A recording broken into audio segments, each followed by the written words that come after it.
أعوذ بالله من الشيطان الرجيم. بسم الله الرحمن الرحيم. واعلموا أنما غنمتم من شيء فأن لله خمسه وللرسول ولذي القربى واليتامى والمساكين وابن السبيل إن كنتم آمنتم بالله وما أنزلنا على عبدنا يوم الفرقان يوم التقى الجمعان والله على كل شيء قدير. إذ أنتم بالعدوة الدنيا وهم بالعدوة القصوى والركب أسفل منكم ولو تواعدتم لاختلفتم في الميعاد ولكن ليقضي الله أمرا كان مفعولا ليهلك من هلك عن بينة ويحيى من حي عن بينة وإن الله لسميع عليم. إذ يريكهم الله في منامك قليلا ولو أراكهم كثيرا لفشلتم ولتنازعتم في الأمر ولكن الله سلم إنه عليم بذات الصدور. وإذ يريكموهم إذ التقيتم في أعينكم قليلا ويقللكم في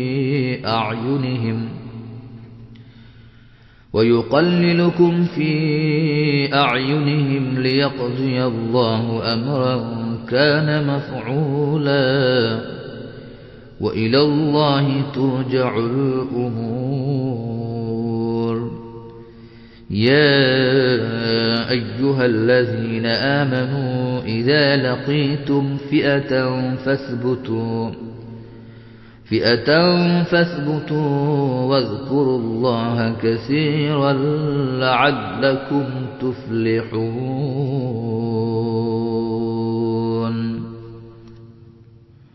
আর এই কথা জেনে রাখো যে কোনো বস্তু সামগ্রীর মধ্য থেকে যা কিছু তোমরা গনিমত হিসাবে পাবে তার 1/5 হল আল্লাহর জন্য, রাসূলের জন্য, তার নিকটাত্মীয় স্বজনের জন্য এবং এতিম অসহায় ও মুসাফিরদের জন্য। যদি তোমাদের বিশ্বাস থাকে আল্লাহর উপর এবং সে বিষয়ের উপর যা আমি আমার বান্দার প্রতি নাজিল করেছি ফয়সালার দিনে, যেদিন সম্মুখীন হয়ে যায় উভয় সেনাদল, আর আল্লাহ সব কিছুর উপরই ক্ষমতাশীল। আর যখন তোমরা ছিলে সমরাঙ্গনের এ প্রান্তে আর তারা ছিল সে প্রান্তে, অথচ কাফেলা তোমাদের থেকে নিচে নেমে গিয়েছিল, এমতাবস্থায় যদি তোমরা পারস্পরিক অঙ্গীকারাবদ্ধ হতে তবে তোমরা একসঙ্গে সে ওয়াদা পালন করতে পারতে না। কিন্তু আল্লাহ তাআলা এমন এক কাজ করতে চেয়েছিলেন যা নির্ধারিত হয়ে গিয়েছিল, যাতে সেসব লোক নিহত হওয়ার ছিল প্রমাণ প্রতিষ্ঠার পর এবং যাদের বাঁচার ছিল তারা বেঁচে থাকে প্রমাণ প্রতিষ্ঠার পর। আর নিশ্চয়ই আল্লাহ শ্রবণকারী সুবিজ্ঞ। আল্লাহ যখন তোমাকে স্বপ্নে সেসব কাফিরের পরিমাণ অল্প করে দেখালেন, বেশি করে দেখালে তোমরা কাপুরুষতা অবলম্বন করতে এবং কাজের বেলায় বিপদ সৃষ্টি করতে, কিন্তু আল্লাহ বাঁচিয়ে দিয়েছেন। তিনি অতি উত্তমভাবেই জানেন যা কিছু অন্তরে রয়েছে। আর যখন তোমাদেরকে দেখালেন সে সৈন্যদল মোকাবেলার সময় তোমাদের চোখে অল্প এবং তোমাদেরকে দেখালেন তাদের চোখে অল্প, যাতে আল্লাহ সে কাজ করে নিতে পারেন যা ছিল নির্ধারিত, আর সব কাজই আল্লাহর নিকট গিয়ে পৌঁছায়। হে ঈমানদারগণ, তোমরা যখন কোনো বাহিনীর সাথে সংঘাতে লিপ্ত হও তখন সুদৃঢ় থাকো এবং আল্লাহকে অধিক পরিমাণে স্মরণ করো, যাতে তোমরা সাফল্য অর্জন করতে পারো। وأطيعوا الله ورسوله ولا تنازعوا فتفشلوا وتذهب ريحكم واصبروا إن الله مع الصابرين ولا تكونوا كالذين خرجوا من ديارهم بطرا ورئاء الناس ويصدون عن سبيل الله والله بما يعملون محيط وإذ زين لهم الشيطان أعمالهم وقال لا غالب لكم اليوم من الناس وإني جار لكم فلما تراءت الفئتان نكص على عقبيه وقال إني بريء منكم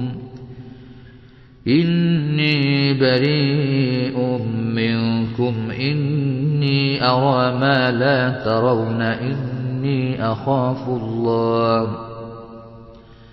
والله شديد العقاب إذ يقول المنافقون والذين في قلوبهم مرض غر هؤلاء دينهم ومن يتوكل على الله فإن الله عزيز حكيم ولو ترى إذ يتوفى الذين كفروا الملائكة يضربون وجوههم وأدبارهم وذوقوا عذاب الحريق ذلك بما قدمت أيديكم وأن الله ليس بظلام للعبيد كدأب آل فرعون والذين من قبلهم كفروا بآيات الله فأخذهم الله بذنوبهم إن الله قوي شديد العقاب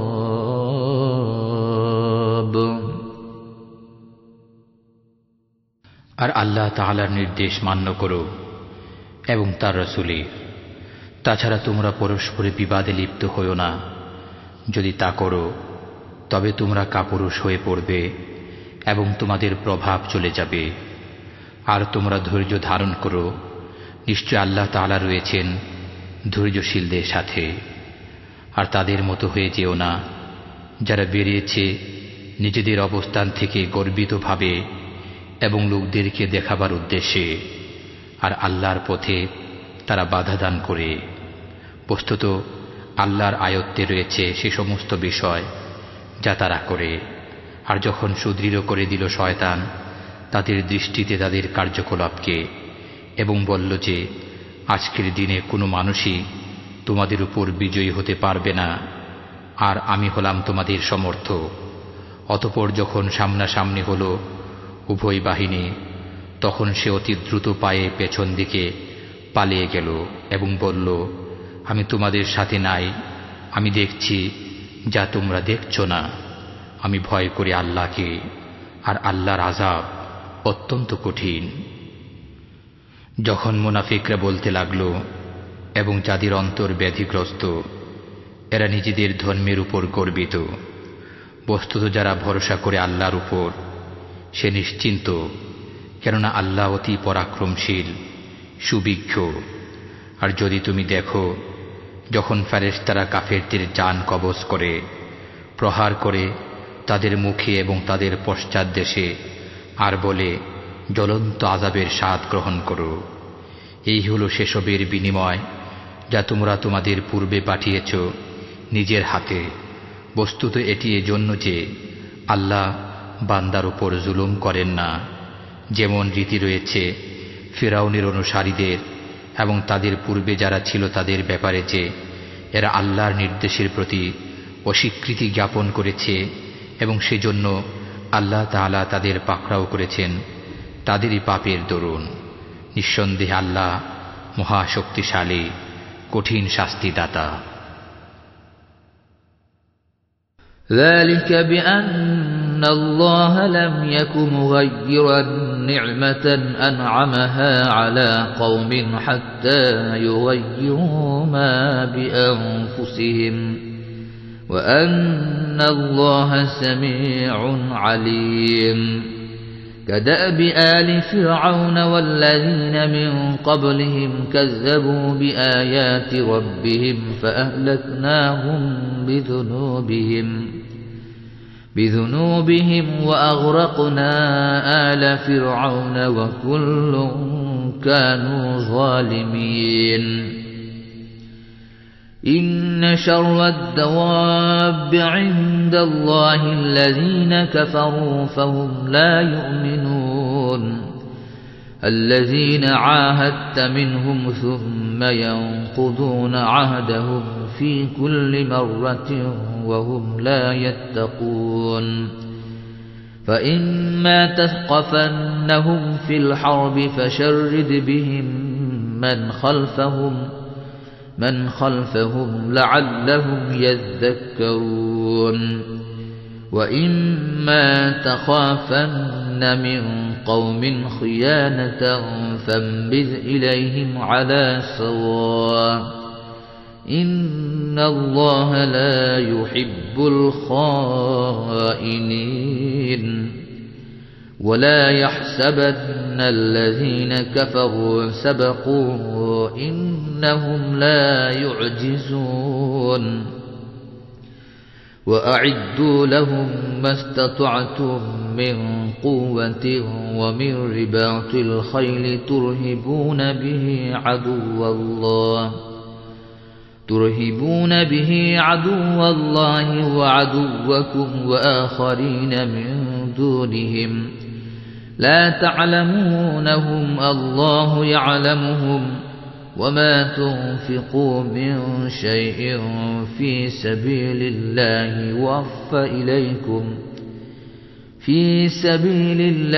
يوفى إليكم وأنتم لا تظلمون وإن جنحوا للسلم فاجنح لها وتوكل على الله إنه هو السميع العليم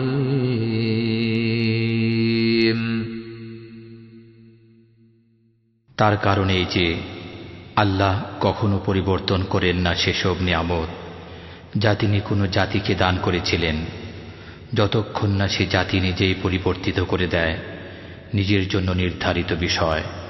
বস্তুত আল্লাহ শ্রবণকারী, মহাজ্ঞানী। যেমন ছিল রীতি ফেরাউনের বংশধর এবং যারা তাদের পূর্বে ছিল, তারা মিথ্যা প্রতিপন্ন করেছিল স্বীয় পালনকর্তার নিদর্শনসমূহকে। অতঃপর আমি তাদেরকে ধ্বংস করে দিয়েছি তাদের পাপের দরুন এবং ডুবিয়ে মেরেছি ফেরাউনের বংশধরদেরকে। বস্তুত এরা সবাই ছিল জালেম। সমস্ত জীবের মাঝে আল্লাহর নিকট তারাই সবচেয়ে নিকৃষ্ট যারা অস্বীকারী হয়েছে অতঃপর আর ঈমান আনেনি। যাদের সাথে তুমি চুক্তি করেছ তাদের মধ্য থেকে অতঃপর প্রতিবার তারা নিজেদের কৃত চুক্তি লঙ্ঘন করে এবং ভয় করে না। সুতরাং যদি কখনো তুমি তাদেরকে যুদ্ধে পেয়ে যাও তবে তাদের এমন শাস্তি দাও যেন তাদের উত্তরসূরিরা তাই দেখে পালিয়ে যায়, তাদেরও যেন শিক্ষা হয়। তবে কোনো সম্প্রদায়ের ধোঁকা দেওয়ার ব্যাপারে যদি তোমাদের ভয় থাকে তবে তাদের চুক্তি তাদের দিকে ছুড়ে ফেলে দাও, এমনভাবে যেন হয়ে যাও তোমরাও তারা সমান।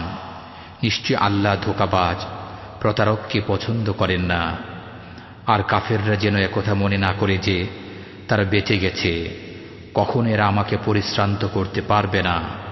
আর প্রস্তুত করো তাদের সাথে যুদ্ধের জন্য যাই কিছু সংগ্রহ করতে পারো নিজের শক্তি সামর্থ্যের মধ্য থেকে এবং পালিত ঘোড়া থেকে, যেন প্রভাব পড়ে আল্লাহর শত্রুদের উপর এবং তোমাদের শত্রুদের উপর, আর তাদেরকে ছাড়া অন্যান্যদের উপরও যাদেরকে তোমরা জানো না।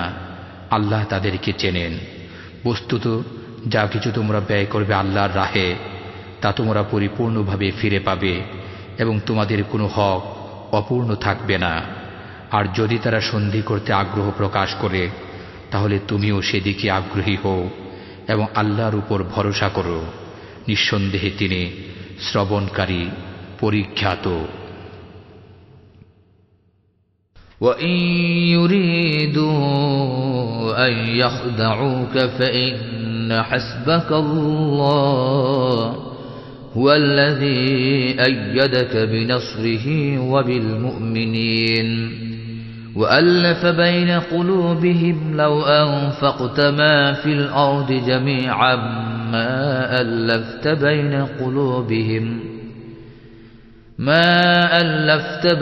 قُلُوبِهِمْ وَلَكِنَّ اللَّهَ أَلَّفَ بَيْنَهُمْ إِنَّهُ عَزِيزٌ حَكِيمٌ يَا أَيُّهَا النَّبِيُّ حَسْبُكَ اللَّهُ وَمَنِ اتَّبَعَكَ مِنَ الْمُؤْمِنِينَ يَا أَيُّهَا النَّبِيُّ حَرِّضِ الْمُؤْمِنِينَ عَلَى الْقِتَالِ إِن يَكُن مِّنكُمْ 20 صَابِرُونَ يَغْلِبُوا 200 وَإِن يَكُن مِّنكُم 100 يَغْلِبُوا 1000 مِّنَ الَّذِينَ كَفَرُوا بِأَنَّهُمْ قَوْمٌ لَّا يَفْقَهُونَ الآن خفف الله عنكم وعلم أن فيكم ضعفا فإن يكن منكم 100 صابرة يغلبوا 200 وإن يكن منكم 1000 يغلبوا 2000 بإذن الله والله مع الصابرين ما كان لنبي أن يكون له أسرى حتى يثخن في الأرض تريدون عرض الدنيا والله يريد الآخرة والله عزيز حكيم لولا كتاب من الله سبق لمسكم فيما أخذتم عذاب عظيم فكلوا مما غنمتم حلالا طيبا واتقوا الله إن الله غفور رحيم পক্ষান্তরে তারা যদি তোমাকে প্রতারণা করতে চায় তবে তোমার জন্য আল্লাহই যথেষ্ট। তিনি তোমাকে শক্তি জুগিয়েছেন স্বীয় সাহায্যে ও মুসলমানদের মাধ্যমে, আর প্রীতি সঞ্চার করেছেন তাদের অন্তরে। যদি তুমি সেসব কিছু ব্যয় করে ফেলতে যা কিছু জমিনের বুকে রয়েছে, তাদের মনে প্রীতি সঞ্চার করতে পারতে না, কিন্তু আল্লাহ তাদের মনে ভালোবাসা সঞ্চার করেছেন। নিঃসন্দেহে তিনি পরাক্রমশালী, সুকৌশলী। হে নবী, আপনার জন্য এবং যেসব মুসলমান আপনার সাথে রয়েছে তাদের সবার জন্য আল্লাহই যথেষ্ট।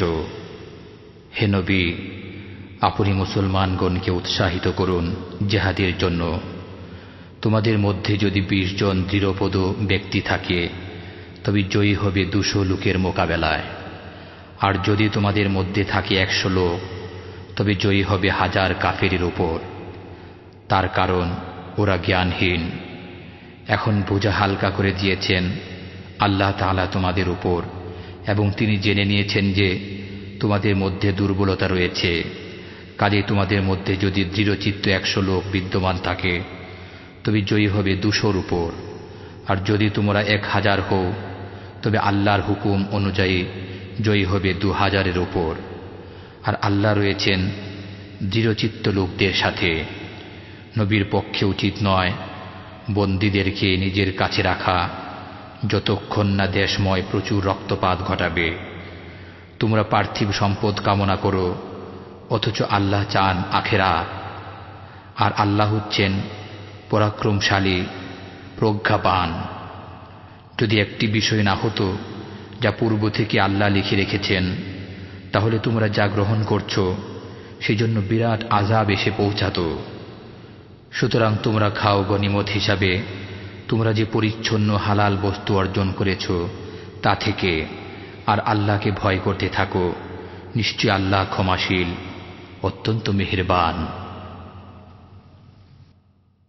يا أيها النبي قل لمن في أيديكم من الأسرى إن يعلم الله في قلوبكم خيرا يؤتكم خيرا مما أخذ منكم ويغفر لكم والله غفور رحيم وإن يريدوا خيانتك فقد خانوا الله من قبل فأمكن منهم والله عليم حكيم إن الذين آمنوا وهاجروا وجاهدوا بأموالهم وأنفسهم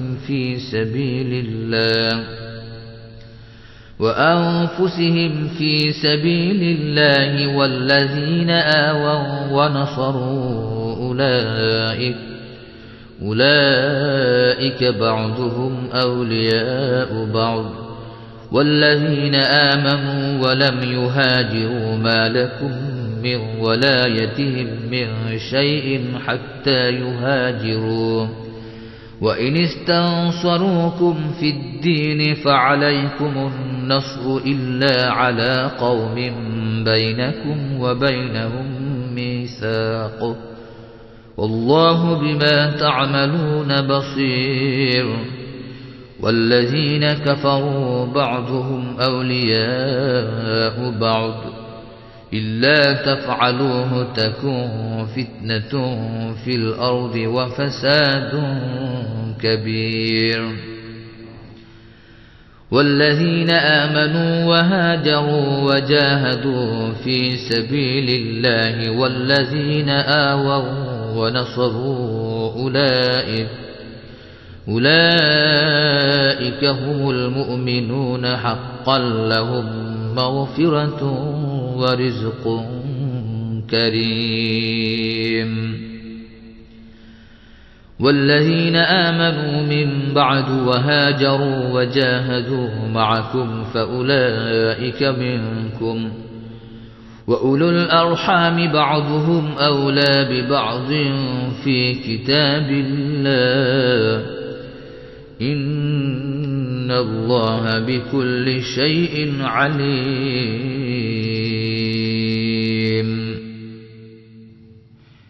হে নবী, তাদেরকে বলে দাও যারা তোমার হাতে বন্দী হয়ে আছে যে আল্লাহ যদি তোমাদের অন্তরে কোনো রকম মঙ্গল চিন্তা রয়েছে বলে জানেন, তবে তোমাদেরকে তার চেয়ে বহুগুণ বেশি দান করবেন যা তোমাদের কাছ থেকে বিনিময়ে নেওয়া হয়েছে।